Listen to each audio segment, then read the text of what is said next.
इसको आप कुछ मुझे मैं था सो दूर कोनी इसी जगह यही बोल गए इसी जगह सर प्रदेश के मैं प्रदेश के कांग्रेस के कार्यकर्ताओं।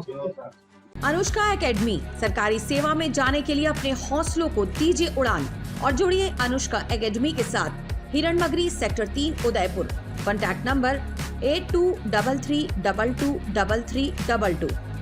उदयपुर के 2 दिवसीय प्रवास पर आए प्रदेश के पूर्व उप मुख्यमंत्री सचिन पायलट सर्किट हाउस में मीडिया से मुखातिब हुए। इस दौरान उन्होंने छत्तीसगढ़ का प्रभारी बनाए जाने को लेकर पूछे गए सवाल के जवाब में अनूठे अंदाज में चुटकी लेते हुए कहा कि मैं थांसू दूर नहीं। उन्होंने कहा कि पार्टी उन्हें जो भी जिम्मेदारी देती है उसे पूरी निष्ठा के साथ निभाते हैं, लेकिन वह कांग्रेस कार्यकर्ताओं के साथ थे और साथ हैं और साथ रहेंगे। जब भी कार्यकर्ताओं को उनकी जरूरत महसूस होगी वह उनके साथ खड़े रहेंगे। सचिन पायलट ने कहा कि प्रदेश में जब कांग्रेस की सरकार थी उन्होंने जनता के हित के मुद्दे उठाए। आला कमान ने भी उन मुद्दों को मानते हुए सरकार को उस पर काम करने के लिए निर्देश दिए और इस दौरान उन्होंने कभी भाषा की मर्यादाओं को नहीं तोड़ा। पायलट ने कहा कि सभी ने भाषा की मर्यादा सभी को बनाए रखनी चाहिए। प्रदेश की भाजपा सरकार पर निशाना साधते हुए उन्होंने कहा कि पर्ची से बनी सरकार का अभी शुरुआती दौर है, लेकिन सरकार जिस दिशा में काम कर रही है वो ठीक नहीं है। सुरेंद्र पाल टीटी की हार पर बोलते हुए उन्होंने टीटी को देश का पहला अग्निवीर बताया। टीकाराम जूली को नेता प्रतिपक्ष बनाने पर खुशी जाहिर करते हुए पायलट ने कहा कि ये अच्छे संकेत है कि पार्टी नए लोगों को मौका दे रही है। पहला मौका है कि पार्टी के राष्ट्रीय अध्यक्ष और राजस्थान में नेता प्रतिपक्ष दोनों दलित वर्ग में आते हैं। पायलट ने केंद्र सरकार पर महंगाई के मुद्दे को लेकर भी निशाना साधते हुए कहा कि भाजपा नेता जनता का ध्यान भटकाने के लिए कांग्रेस को दोषी करार देने में लगी हुई है। कांग्रेस के गौरवपूर्ण इतिहास को मिटाने का प्रयास किया जा रहा है। भाजपा के इतिहास में कोई भी महान नेता नहीं है। ऐसे में उन्हें सरदार वल्लभ भाई पटेल और सुभाष चंद्र बोस जैसे महापुरुषों को अपना नेता बनाना पड़ा है। धारा से जुड़े हुए हैं वो सब लोग एक साथ हैं और देश के हर व्यक्ति को बराबर से हम तोलते हैं, कोई कम ज़्यादा बड़ा नहीं है। वो राज्य छोटा मणिपुर लेकिन महत्वपूर्ण राज्य है, वहाँ के लोग हैं, वहाँ भी संविधान है, वहाँ भी नागरिक है, वहाँ भी उसकी कुछ आकांक्षाएं हैं, वहाँ भी उसकी कुछ महत्वाकांक्षाएं हैं और उन पर जो बीत रही है तो ऐसा नहीं है कि उनको लगना चाहिए कि हमारी को दिल्ली में सुनने वाला नहीं है। भारतीय जनता पार्टी वहाँ डबल इंजन बोलती है, लेकिन उस इंजन का हम कर क्या रहे हैं? वहाँ सरकार मणिपुर में बीजेपी की है, क्या लाभ दिया उन्होंने? किसको सांत्वना दी है? किसको शांति से बैठाया है? कोई पहल करी है?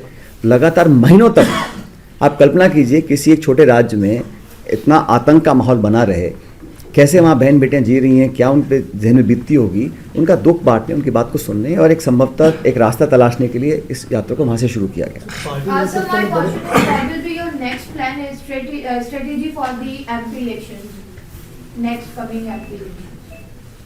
मध्य प्रदेश या मेंबर पार्लियामेंट? मैं तो इंचार्ज छत्तीसगढ़ का हूँ, मध्य प्रदेश का नहीं हूँ। देखिए स्ट्रैटेजी बड़ी सिंपल है। आप देखिए इंडिया अलायंस के जो पार्टीज़ हैं 2019 में आप देख लीजिए, सब पार्टीज़ का वोट शेयर जोड़ लीजिए तो लगभग 65% वोट एनडीए अलायंस पार्टनर्स का है और जो एनडीए है जिसका प्रमुख दल बीजेपी है उसका 35% वोट है। तो जब 1/3 वर्सेस 2/3 है, प्योर गणित बताता है कि भाजपा घबराई हुई क्यों है, क्यों वो महाराष्ट्र में, बिहार में चिंतित है कि इंडिया अलायंस अगर इकट्ठा लड़ेगा तो मत तो ज़्यादा इनके पास है।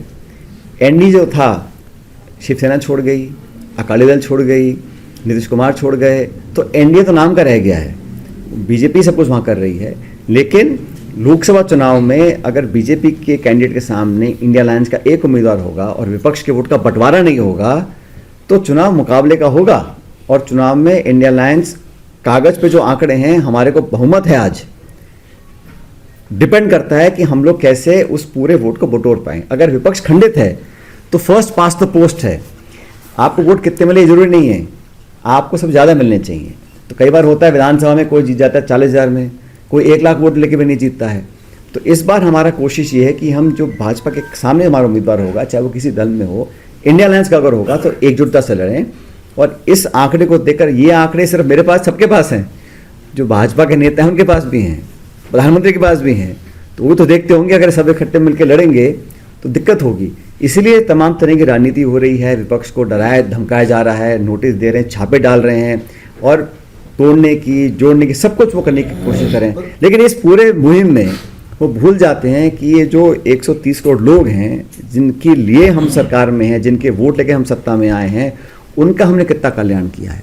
आप सेल्फ प्रोपेगेंडा करें वो अलग बात है, लेकिन करीब 14 करोड़ लोगों को मनमोहन सिंह जी की सरकार में गरीबी रेखा से हमने ऊपर उठाया था, 14 करोड़ लोगों को।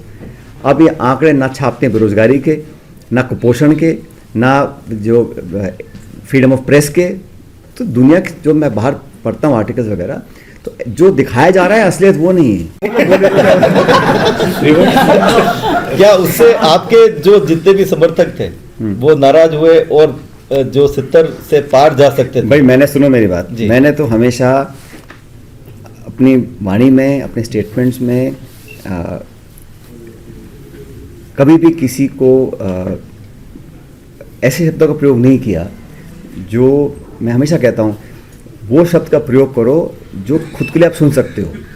और मैंने हमेशा सबको मान सम्मान दिया है, सबको आदर दिया है।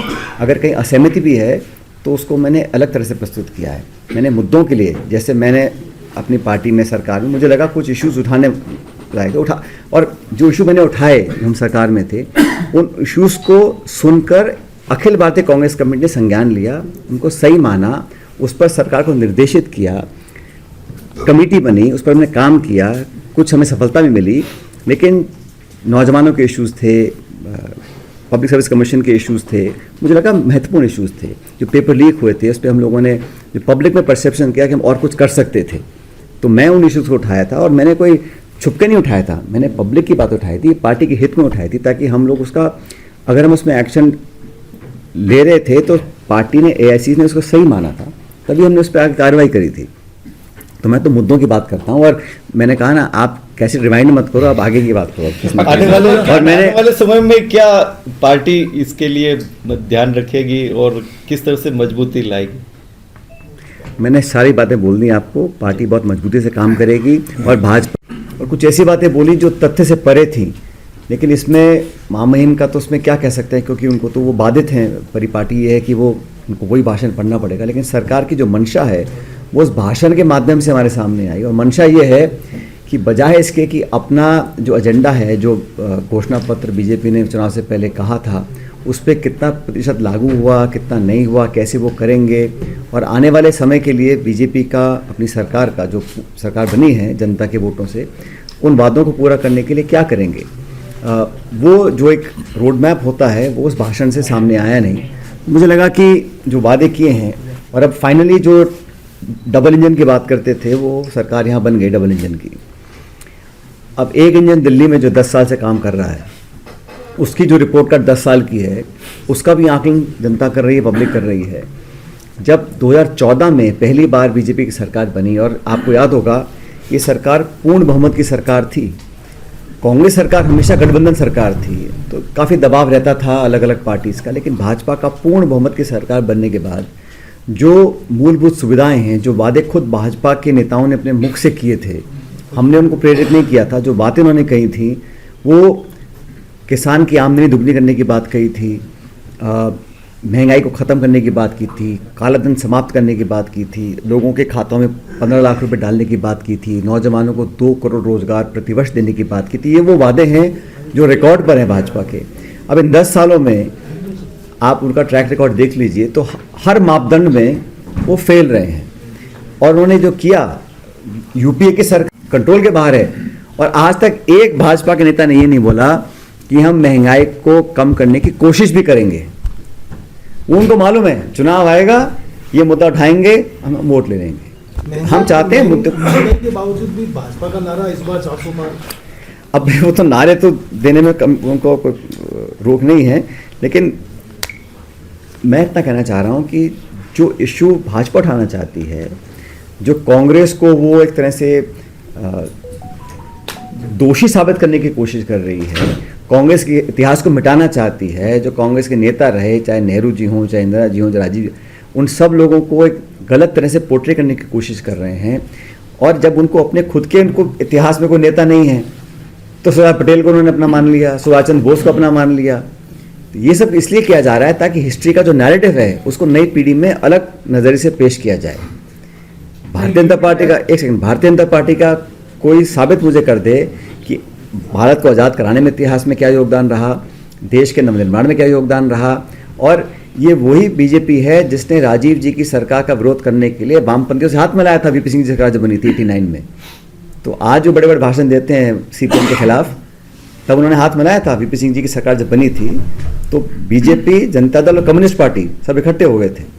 तो ये सब बातें इतिहास की हैं। लेकिन आज जो नया युग है, आज सोशल मीडिया है, व्हाट्सएप है, नए लड़के लड़कियां हैं, उन सबको एक अलग तरह की स्थिति पेश की जाए, इस कोशिश में बीजेपी लगी हुई है। आप क्या स्टैंड है आपका? हाँ जी, ईवीएम से वोटिंग को लेकर आपका क्या स्टैंड है आपका? ईवीएम का स्टैंड तो भाई मैं चाहता हूं कि जब तक पब्लिक के जो मतदाता है और पॉलिटिकल प्रोसेस में पार्ट लेने वाले लोग हैं, जब तक उनको कॉन्फिडेंस नहीं है कि ईवीएम वीवीपैट में सब निष्पक्षता से हो रहा है, और ये काम, ये जिम्मेदारी जो इलेक्शन कमीशन की है, मामला कोर्ट में भी गया है, जो निर्णय है सब ठीक है। मैं तो तब मानता हूँ कि जो हमारी संस्था है, जो हमारा इंस्टीट्यूशन है, जो हमारा प्रोसेस है, अगर उस प्रोसेस में लोगों का विश्वास नहीं है, अगर आज कहीं किसी के जहन में एक सवाल उठता है तो संतोषजनक जवाब मिलना चाहिए, इतना चाहता हूँ। देखिए ऐसा है, ये पद की जो लालसा है, ये मैं नहीं समझता हूँ कि आज की स्थिति में, हो सकता है आम तौर पर ये बात सही हो, लेकिन आज जो स्थिति है, तमाम विपक्ष जान गया है कि ये चुनाव डू और डाई चुनाव है, ये चुनाव निर्णायक चुनाव है। इसमें अगर हम अपने लोभ,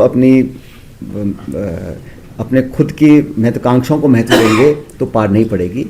हम सब मिलकर चुनाव लड़ रहे हैं। खड़गे जी को वो बनाया गया है चेयरपर्सन इस इंडिया अलायंस का, क्योंकि बहुत कांग्रेस पार्टी बड़ी पार्टी है। और देखिए, मुझे कहने में भी कोई संकोच नहीं है, देश में अलग अलग क्षेत्रीय दलों की अपनी एक अलग अहमियत है, अलग अलग राज्यों में, और उसका हम सम्मान करते हैं। लेकिन पूरे देश भर में अगर कोई एक ऐसा दल है जो भाजपा से मुकाबला कर सकता है, हर गांव ढाणी में झंडा डंडा किसी का है, तो कांग्रेस पार्टी का है। पैन इंडिया लेवल पर भाजपा को नेशनली चैलेंज कांग्रेस ही कर सकती है। लेकिन जो रीजनल पार्टीज हैं, जो हमारे अलायंस पार्टनर्स हैं, चाहे बिहार के हों, बंगाल के हों, महाराष्ट्र के, उन सबका अलग एक स्पेस है, तो उनके साथ मिलकर हम लड़ेंगे। इस बात पर हमारा फोकस है। कौन नेता क्या पद पोस्ट पाएगा, ये चुनाव के बाद की बात है। ताज़ा खबरों से जुड़े रहने के लिए हमारे चैनल को सब्सक्राइब करें और बेल आइकन को दबाना ना भूलें, ताकि हर खबर की नोटिफिकेशन आपको मिलती रहे।